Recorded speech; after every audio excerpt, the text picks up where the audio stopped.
Marcos 4, versículos 35 al 41. La escritura dice así: aquel día, cuando llegó la noche, les dijo: pasemos al otro lado. Y despidiendo a la multitud, le tomaron como estaba, en la barca, y había también con él otras barcas.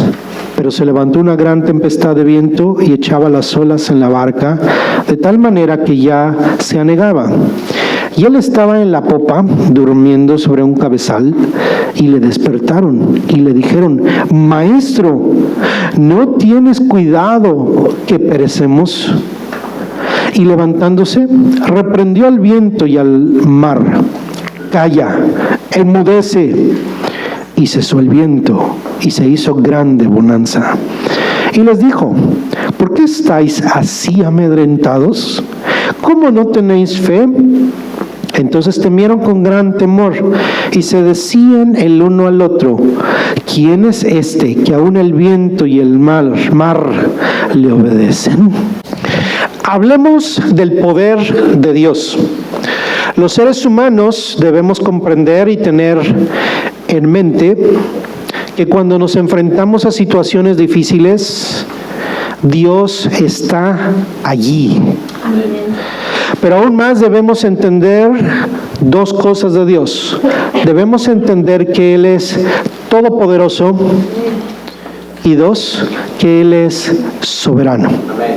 Dos cosas: Él es todopoderoso y Él es soberano. Realmente, en las situaciones difíciles no podemos entender siempre su voluntad, porque nos pasan las cosas o no sabemos por qué nos pasan las cosas cuando estamos haciendo bien. ¿No le ha pasado eso? Usted piensa que está haciendo bien, que está buscando al Señor, que está cerca de Dios, se siente cerca de Dios, y vienen situaciones difíciles. Y entonces usted no entiende por qué vienen. Es difícil entenderlo. No podemos entender a veces la voluntad de Dios. La verdad es que no reconocemos a Dios en esas situaciones. No sabemos cómo ver a Dios, cómo clamar a Él, y no entendemos también de lo que Él es capaz. Se requiere tiempo, mis queridos hermanos, para madurar. Y ese es el propósito del cristianismo. Es el propósito de la obra del Espíritu Santo en la vida de cada creyente, que lleguemos a la madurez. Y una de las cosas que logramos con la madurez es aprender a confiar plenamente en Cristo, en medio de cualquier situación. Y es la voluntad de Dios que alcancemos esa estatura de llegar a comprender cuál es la longitud, la anchura, la profundidad y la altura del amor de Dios que es en Cristo Jesús, a pesar de las situaciones difíciles que en algún momento lleguemos a enfrentar. Así que aprendamos a reconocer a Cristo como Dios, todopoderoso y soberano. Él puede, pero depende de que Él quiera. Cuando hablo de que Jesús es soberano y todopoderoso, estoy diciendo que Él puede, pero depende de que Él quiera. Permítame hablarle de dos atributos de Dios. Estos son que Él es todopoderoso y que Él es soberano. El todopoder de Dios se define de una manera sencilla como la infinita capacidad que tiene Dios de hacer y deshacer, sea pequeño o sea grande, sea material o inmaterial. Esta es tal vez no una definición muy completa, muy profunda, sino una sencilla del todo poder de Dios. Es la infinita capacidad que tiene de hacer y deshacer, sea pequeño y sea grande, sea material o sea inmaterial. Segunda definición: Jesús es, o Dios es, soberano. ¿Qué significa que es soberano? Otra definición sencilla para los propósitos de la reflexión de hoy. La soberanía es la infinita autoridad que tiene sobre todas las cosas para gobernarlas, decretar y hacer que sucedan. La soberanía de Dios es la infinita autoridad que tiene sobre todas las cosas para gobernarlas, decretar en ellas y hacer que sucedan. Él es soberano, por eso está sobre todo. Que es soberano, es sobre todo. Él gobierna todo. La Biblia dice que las hojas de los árboles no se mueven sin su voluntad. Él dice que todos nuestros cabellos están contados. Él conoce todas las estrellas y sabe cuánto polvo hay en el universo. Gloria a Dios. El universo, hermano, sigue las leyes establecidas por Dios y todas ellas se rigen por la voz y la palabra de nuestro Dios soberano. Así que, en resumen, Él hace lo que quiere, porque Él es todopoderoso y soberano. En todo el universo Dios hace lo que quiere, porque Él es todopoderoso y soberano. Ha sido muy sonada la historia en estos días de la muerte repentina de una bebé, de la bebé de una pareja de cantantes cristianos de una iglesia famosa llamada Betel. Yo no sé si usted se ha enterado, esta pareja de cantantes en el mundo cristiano son muy conocidos, hay muchas canciones que hoy en día escuchamos de alabanza, de adoración, de este movimiento de la iglesia Betel. Esta pareja, apoyada por su congregación y por la cantidad de seguidores que tienen en las redes sociales, han convocado a días de oración pidiendo la resurrección de su bebé, pidiendo la resurrección de la niña. No sé exactamente hasta el día de hoy cuál sea la situación. El domingo pasado todavía esa iglesia estaba orando, pidiendo a Dios que levantara y resucitara a esa pequeña. Yo le pregunto, ¿Dios la puede resucitar? Estaríamos de acuerdo con la iglesia que claro que la puede levantar, y de hecho lo hará.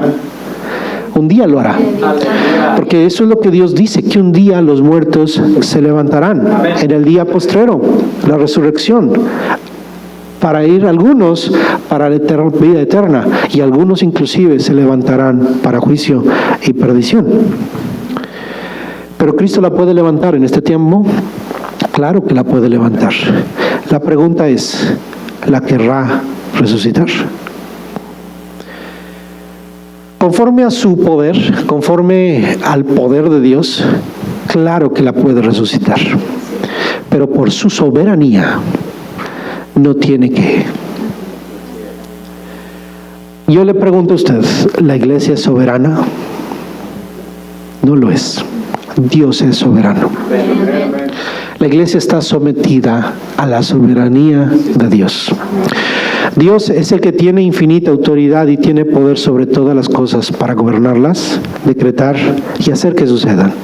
Nuestro clamor siempre será desesperado, y por eso no critico a esta pareja, no pretendo juzgarlos, porque todos reaccionamos de diferentes maneras ante las circunstancias difíciles.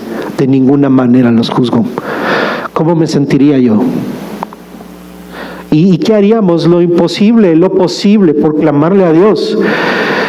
Pero hermano, precisamente le estoy dando una muestra tangible de qué pequeños somos y de que no siempre entendemos el poder y la soberanía de Dios.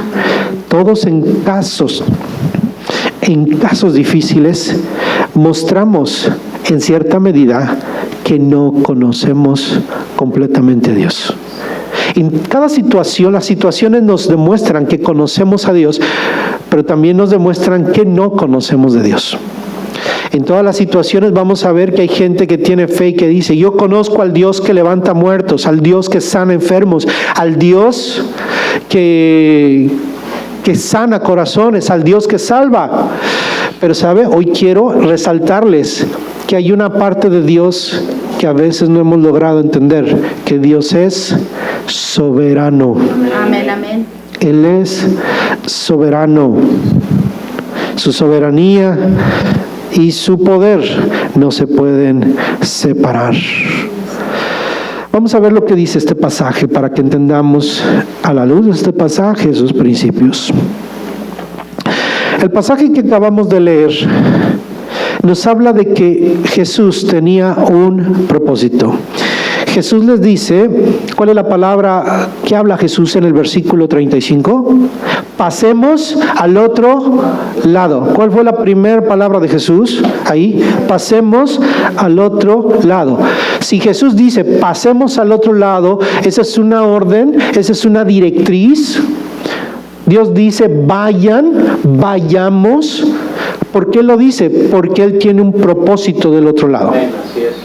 Él tiene un propósito en el otro lado, pero de aquí al otro lado hay un mar, hay un lago, el lago de Galilea, el mar de Galilea. Hay un lago, en medio de ese lago hay un proceso. Así que hay un intermedio, hay un propósito en cruzar, pero también hay un propósito en el proceso. Y debemos entender, hermano, que Dios tiene un destino para nosotros. Pero en medio de ese destino hay un proceso. Y aún en ese proceso Dios tiene un propósito. Jesús dirige. Y el camino en donde Él ha de meter a sus discípulos y Él mismo someterse es un camino difícil. ¿Y Jesús lo sabía? Seguramente que lo sabía. ¿Lo evitó? No lo evitó. ¿Por qué? Porque Él es soberano, porque Él hace lo que quiere. Si a usted le dijeran, oye, viene una tormenta ahí en medio del lago, ¿usted cruzaría el lago? No lo haríamos. Pero Jesús en su soberanía dijo, vayamos al otro lado, para que entienda cómo se mueve Dios. Dios se mueve de maneras incomprensibles. ¿Pero por qué? Porque Él tiene un propósito. ¿Dónde tiene el propósito? En el otro lado. En el otro lado. Su propósito del otro lado viene después de cumplir lo que sucede en este lado. Dice la Escritura, y despidiendo a la multitud. Les dijo, vamos a ir al otro lado, hay un propósito para allá, pero mientras tenemos que terminar algo. Y entonces, ¿qué hace? Despide a la multitud, concluye lo que está haciendo. Y dice que le tomaron así como estaba. ¿Qué significa eso? Y le tomaron así como estaba. Estoy en el versículo 36. Y despidiendo a la multitud, le tomaron como estaba. ¿Dónde estaba predicando Jesús? Si usted recuerda, ¿dónde estaba Jesús? En la barca. ¿Por qué? Porque la gente era mucha. Y Él predicaba desde la barca. Y así Jesús les dijo, vamos al otro lado, terminó de predicar, terminó de hacer todo, despidió a la gente, les dijo, el servicio ha terminado, vayan en paz. Y entonces los discípulos, así como estaba, se fueron al otro lado. Él concluyó lo que estaba, despidió a la multitud y entonces ahora se va a cumplir un propósito al otro lado. El proceso de ir de un lado a otro fue literalmente tormentoso. El mar de Galilea, que es realmente no un mar sino un lago muy grande, se caracteriza por tormentas repentinas, pues este mar está a muchos metros debajo del nivel del mar. Además está rodeado por montes muy altos y por un lado está cubierto de acantilados muy altos que producen que los vientos fríos, que los vientos desciendan de una manera brusca y muevan el mar y produzcan tormentas repentinas y muy grandes. Son comunes ese tipo de tormentas huracanadas. ¿Pueden ser predecidas en aquel tiempo? Definitivamente no. Yo no sé si ahora los puedan, pero con vientos que de pronto surgen fuertes es difícil. Los pescadores de aquel lugar saben de qué se trata estar en medio de ese mar y estar en medio de una grande tormenta. Permítame mostrarle una foto de lo que sería un modelo de una barca muy semejante a la que posiblemente era en la que iba Jesús. Esa barca que se encuentra ahí, usted lo va a ver a su lado derecho, dos fotos de la misma barca. Es conocida como la barca de Galilea, descubierta en el año 1986, cuando hubo una sequía y se descubrieron algunas cosas y encontraron esa barca, que la datan de aproximadamente de hace unos 2000 años, el tiempo en donde vivía Jesús. Los judíos, los israelitas, aprecian ese descubrimiento porque les hace ver la historia de su misma historia y saber cómo eran las barcas, cómo eran esas naves del principio de la era cristiana. Entonces no podemos decir que esa era la barca de Jesús. Es conocida como para muchos la barca de Jesús, no tiene nada que ver con Jesús, fue una barca que se encontraron, pero que nos habla del tipo de barcas que seguramente había. Por ahí hay una foto, le puse al lado izquierdo una foto de cómo pudo haber sido ya completa. No crea que es un barco muy grande y que quepan muchas personas. Seguramente cupieron los discípulos y Jesús. ¿Y dónde estaba durmiendo Jesús? En la popa. ¿Cuál es la popa? La parte de atrás. La parte de atrás, donde seguramente había un banquillo donde estaba él dormido. Imagínese una tormenta en esas barcas o en una de ellas. ¡Wow!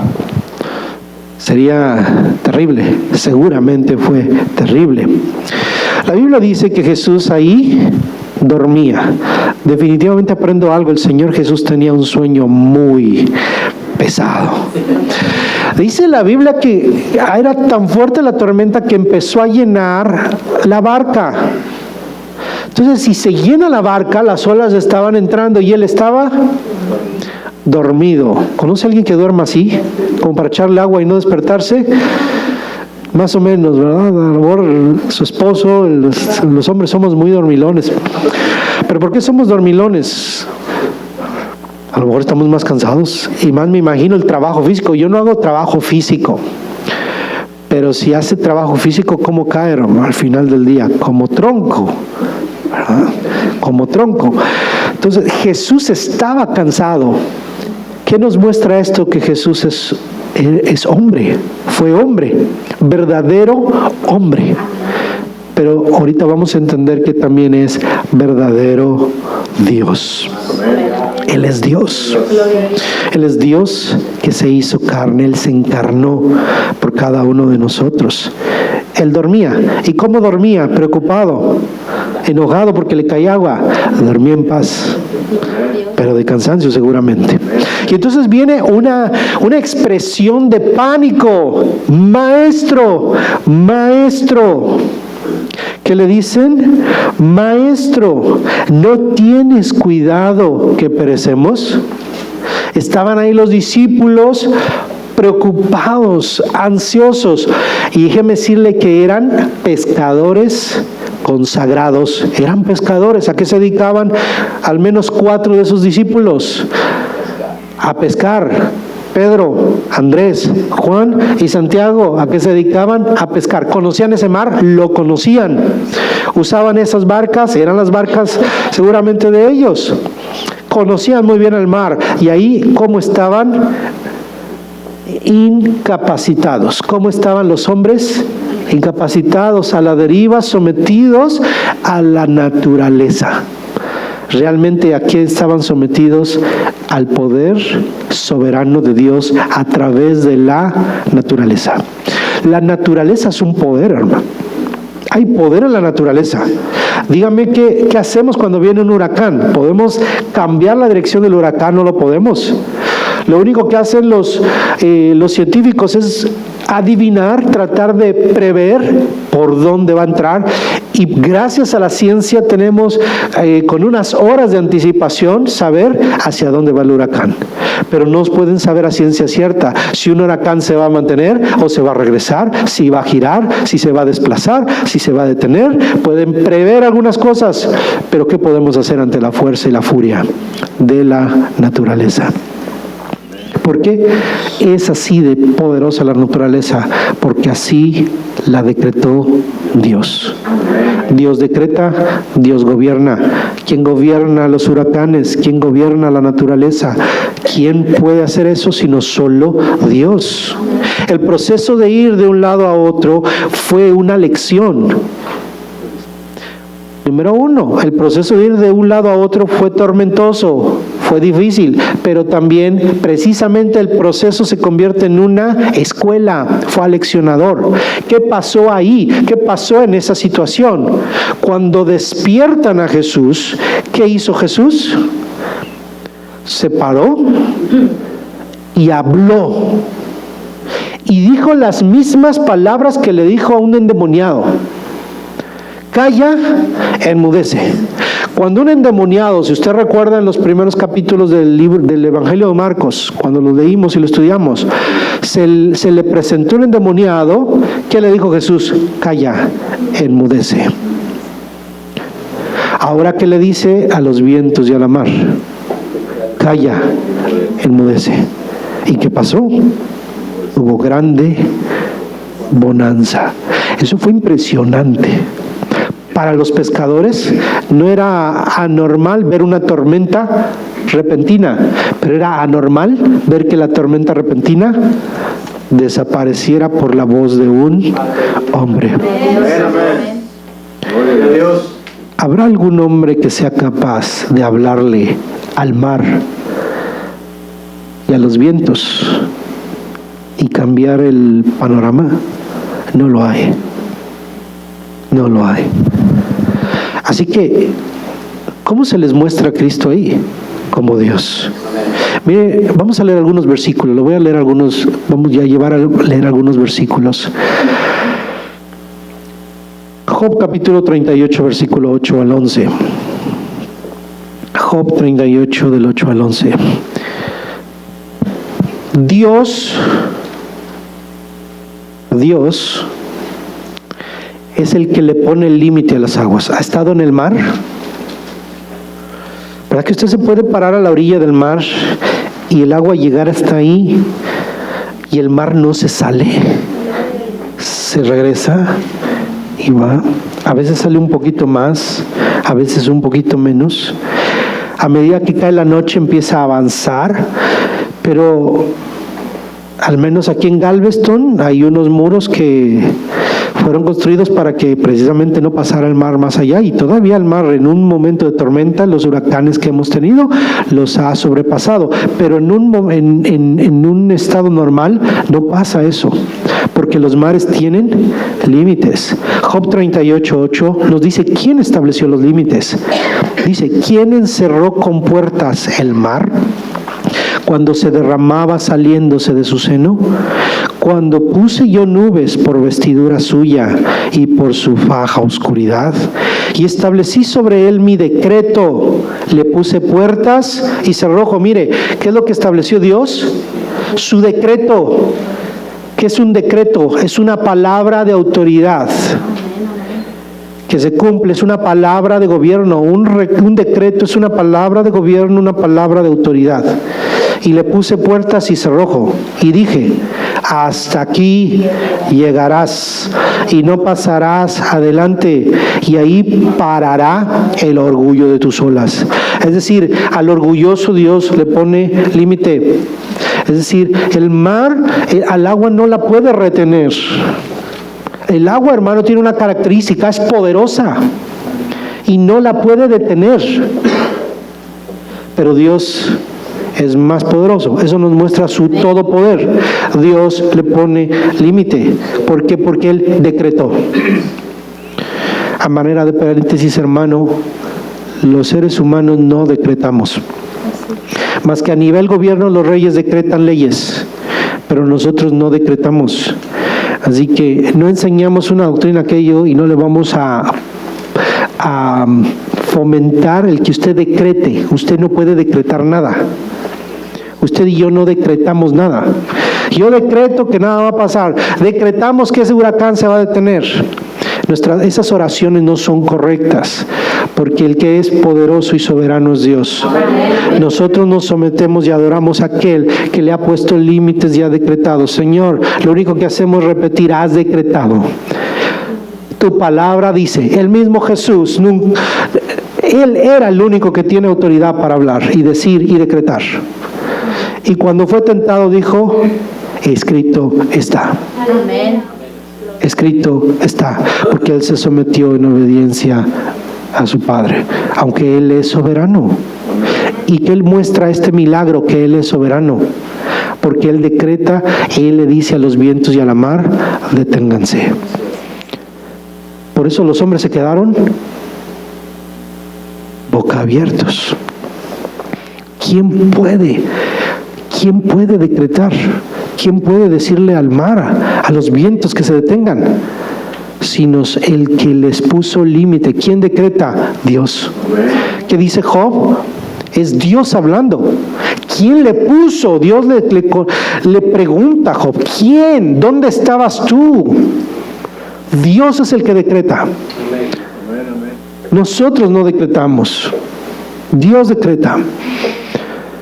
Jehová controla las aguas. Salmo 89, versículo 8 al 9.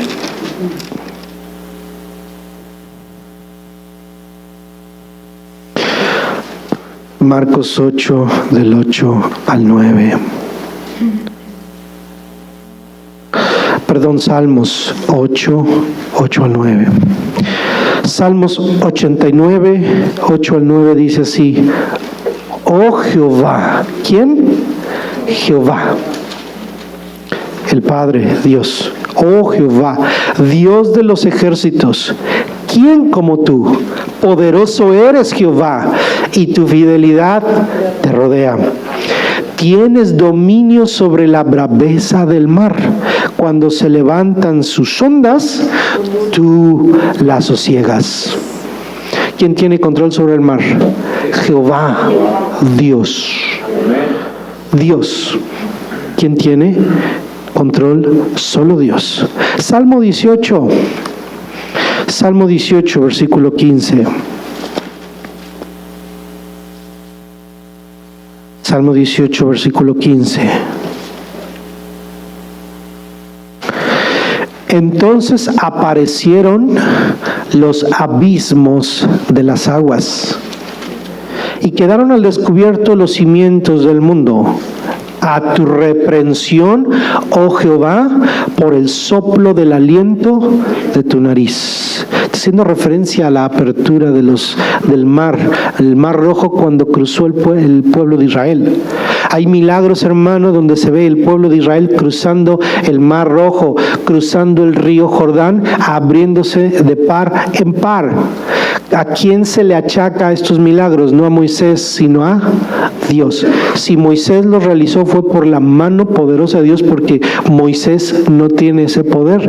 Lo hizo por la autoridad delegada por Dios a su siervo Moisés. Pero ¿quién tiene poder sobre el mar? Dios. Por eso, ¿a quién clamó Moisés? A Dios. Y Dios obra, responde. Dios es el que tiene control. Vaya al Salmo 107. Salmo 107. Y usted va a encontrar en este salmo un paralelo del milagro que se registra en Marcos. Por eso podemos entender que este evento fue aleccionador para los discípulos y para nosotros, para saber quién iba en ese bote con los discípulos, para darnos a entender quién es Jesús, quién es Cristo. Versículo 23 del Salmo 107. Los que descienden al mar en naves y hacen negocio en las muchas aguas, ellos han visto las obras de Jehová y sus maravillas en las profundidades. Porque habló e hizo levantar un viento tempestuoso que encrespa sus ondas. Suben a los cielos, descienden a los abismos, sus almas se derriten con el mal. Tiemblan y titubean como ebrios, y toda su ciencia es inútil. Entonces claman a Jehová en su angustia y los libra de sus aflicciones. Cambia la tempestad en sosiego y se apaciguan sus ondas. Luego se alegran porque se apaciguaron y así los guía al puerto que deseaban. ¿Verdad que se parece a lo que ellos vieron? De una manera literal, muchos años después, cientos de años después, ellos habían de experimentar, los discípulos, esta realidad. ¿De quién habla de aquí? De Dios. Entonces, ¿con quién se encontraron los discípulos? Con Dios mismo. Jesús es Dios, hecho carne. Temblaron, titubearon, dice, y su ciencia fue inútil. Ellos eran científicos del mar, ellos eran expertos, maestros del navegar, pero ahí se les acabó todo porque Dios había levantado las ondas, pero con el poder de su palabra. Él cambió la tempestad en sosiego. ¿Quién lo puede hacer? Solamente Dios, solamente Dios. Así que la conclusión que ellos pudieron recibir y que nosotros recibimos es que Jesús es Dios. No es un Dios, es Dios. ¿Qué hace las obras de Jehová? Las obras del Padre. Y les demostró con ese calla, enmudece, que Él es Dios, que Él es Dios. ¿Habrá ángeles que puedan hacer eso? Posiblemente, pero ellos, los ángeles, no lo hacen por su voluntad, sino porque son enviados y Dios les da la autoridad para hacer cosas. Y Dios es el que los manda. Le voy a preguntar, ¿en base a qué obró Jesús eso? Basado en la oración de sus discípulos. ¿Quién es el único que puede responder a la oración? Si no solo Dios. Con su soberanía, con su poder, conforme a lo que dice este salmo. Cuando claman, Él escucha. Él es el único. Jesús escuchó una oración y un clamor, maestro, una palabra de desesperación, una palabra de pánico. Bueno, maestro, no lo veían como Dios, sino decir, nos vamos a morir y te vas a morir tú. Yo creo que ellos no pensaron que perecemos, o sea, ya no tenemos nada que hacer. Y a lo mejor dijeron, a lo mejor se le ocurre algo, es el maestro. Por eso dicen, maestro, el que enseñas, clama a Dios. Pero lo que no esperaban es que Él es Dios. Y que con toda calma le habló, y la palabra, los vientos y el mar, dicen, habló el Rey del universo, el soberano, el todopoderoso. Habló una palabra y se calmaron. Mire qué nobles son, qué noble es la naturaleza. Por el poder de Jesucristo. Pero vayamos a la parte humana, está la parte gloriosa. ¿Cómo enfrentamos los problemas? Atendamos al versículo 40. El Marcos capítulo 4, versículo 40. Jesús les dice, ¿por qué estáis así?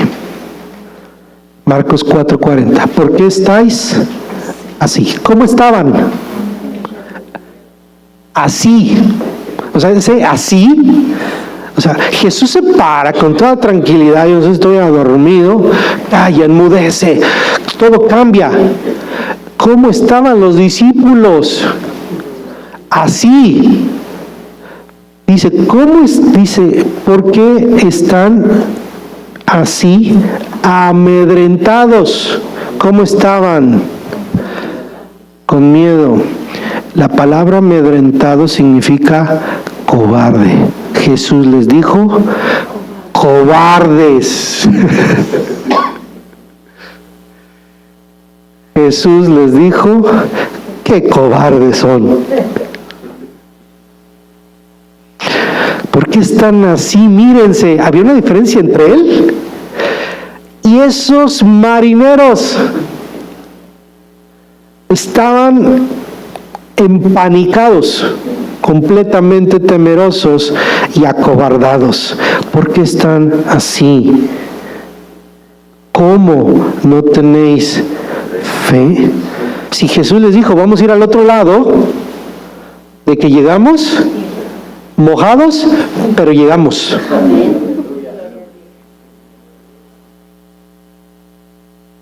Mojados, pero llegamos.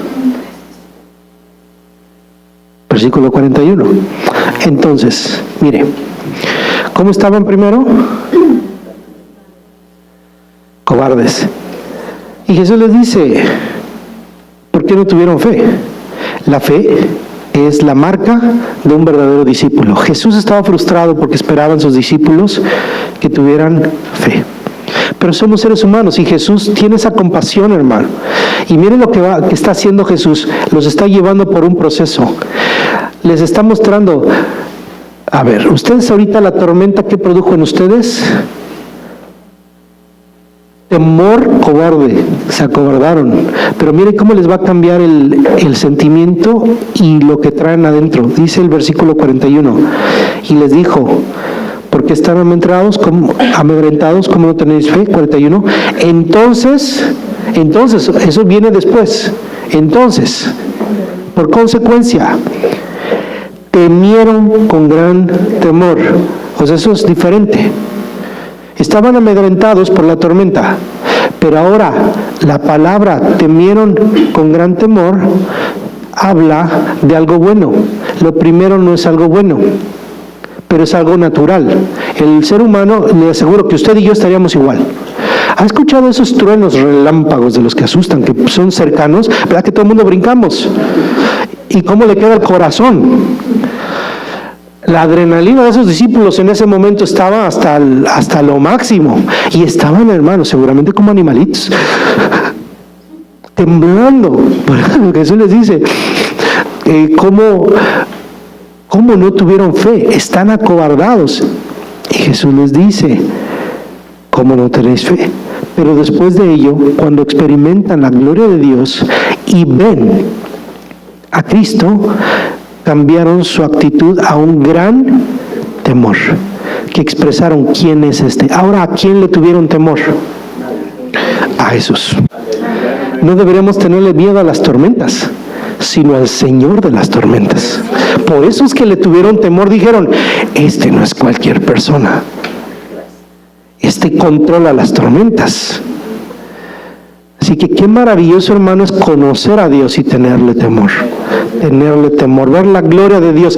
Cambia nuestra perspectiva y la actitud que asumimos hacia Dios, y la actitud que vamos a asumir es de temor reverente. Por eso este pasaje está ahí, hermano, porque ya se mostró un Jesús que libera de endemoniados, que sana enfermos, pero ahora se ve un Jesús que nadie ha demostrado lo que Él demostró: controlar la naturaleza. Que nos enseña esto, que al ser soberano, Él determina mi destino. Por eso le debemos temer a Él, hermano, porque Él determina mi destino. Si Él quiere, me enferma. No es que Dios sea el Dios de las enfermedades, pero Él va a permitir la enfermedad si Él quiere. Pero si Él no quiere, no. Maldiciones, hermano, las maldiciones de la gente, las maldiciones son un intento de decreto de la gente que piensa tener cierta autoridad y que le quieren dar una maldición. Usted es hijo de Dios, ¿usted cree que esa maldición va a tener un efecto en su vida? Porque ¿quién va a hacer que una maldición pueda tener efecto? ¿El diablo? Dios es el que gobierna. Dios gobierna. Las maldiciones se mueven en el nivel satánico y es ocultismo donde no nos metemos. Por eso, hermano, usted no acepte ninguna idea, predicación, ni maldición, inclusive de predicadores o de gente que supuestamente tiene autoridad. Asumen una autoridad que no tienen. Un ministro de Dios tiene una autoridad que es la única que tenemos para predicar la palabra de Dios y no decretar lo que se nos ocurra, inclusive con el título de profecía, porque la profecía más segura y excelente es la que está en la palabra de Dios. Y la profecía no decreta, es para exhortación, para edificación y para consolación.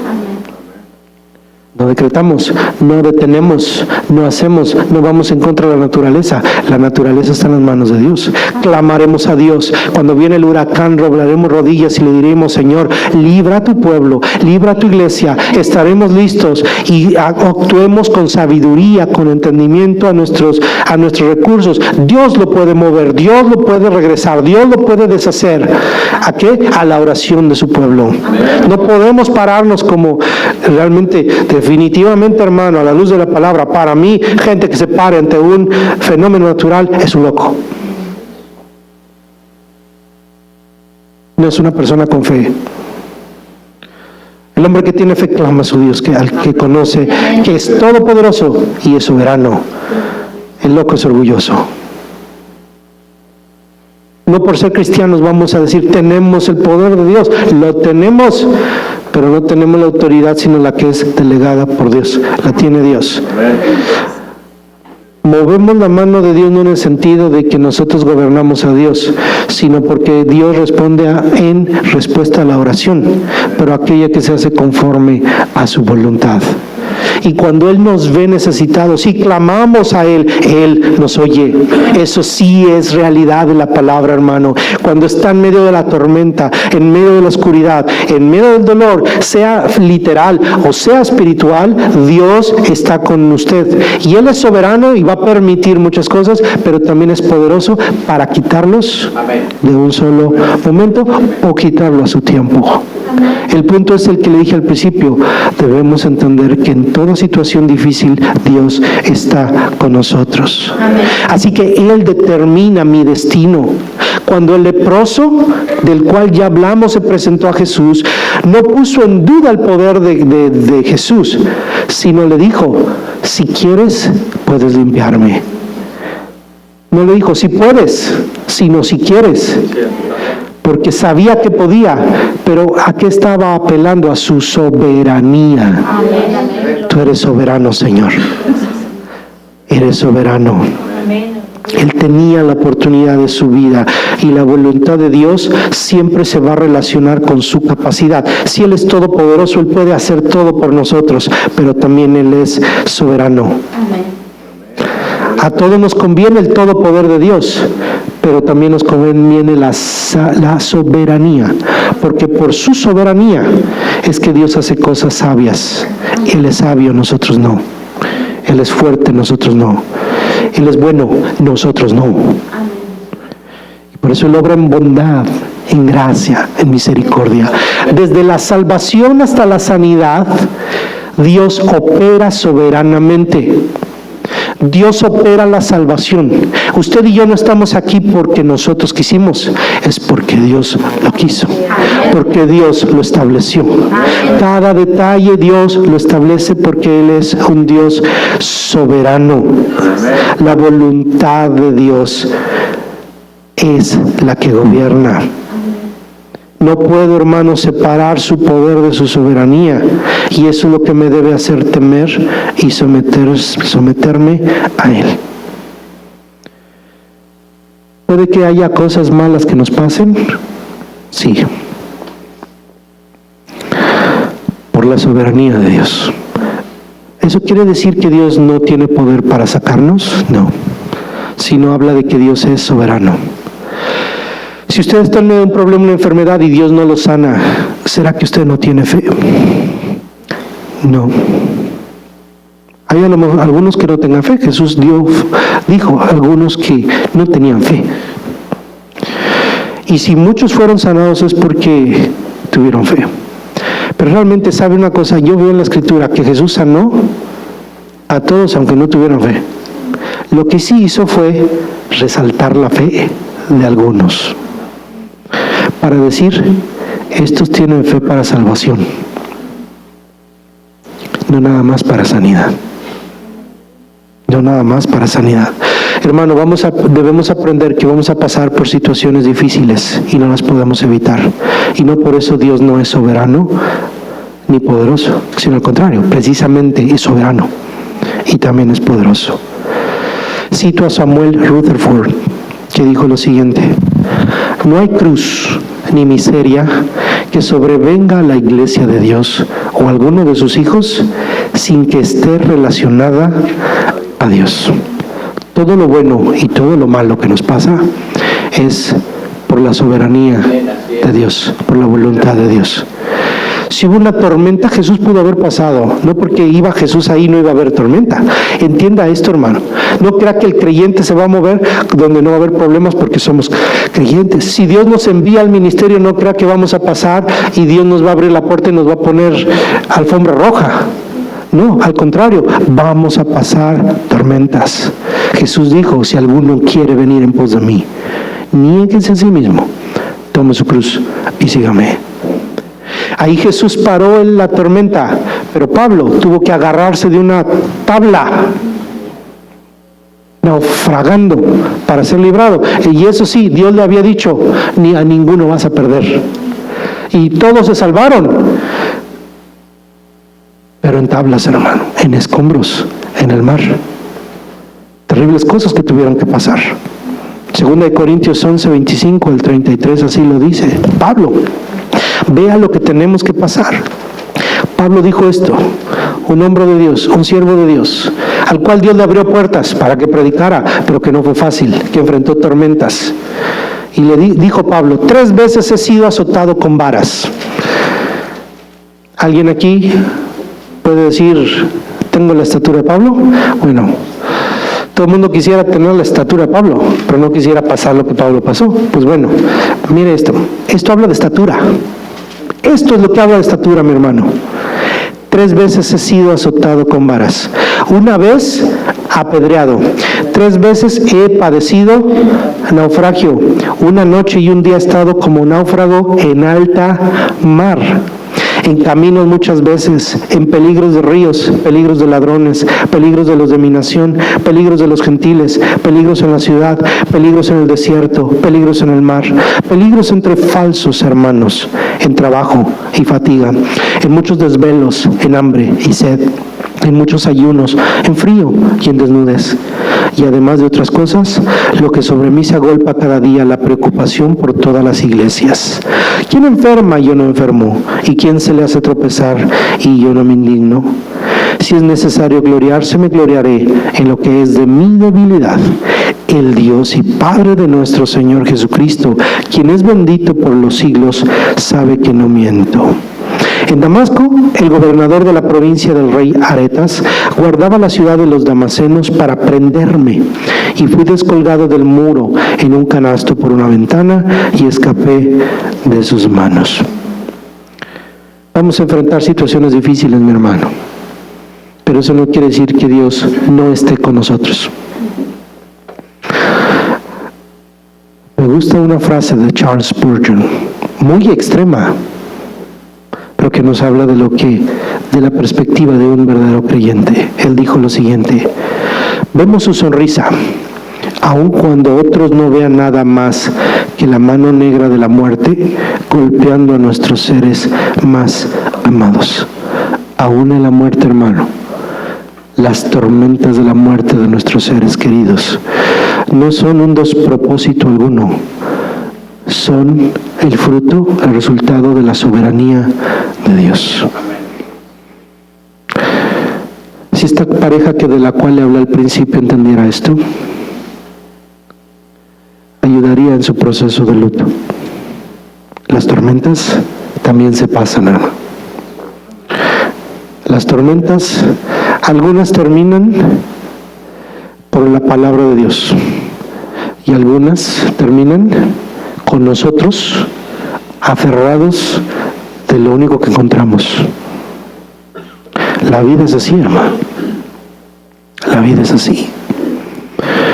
Y eso no quiere decir que Dios no sea soberano y que no sea bueno. Dios es bueno, todopoderoso y soberano.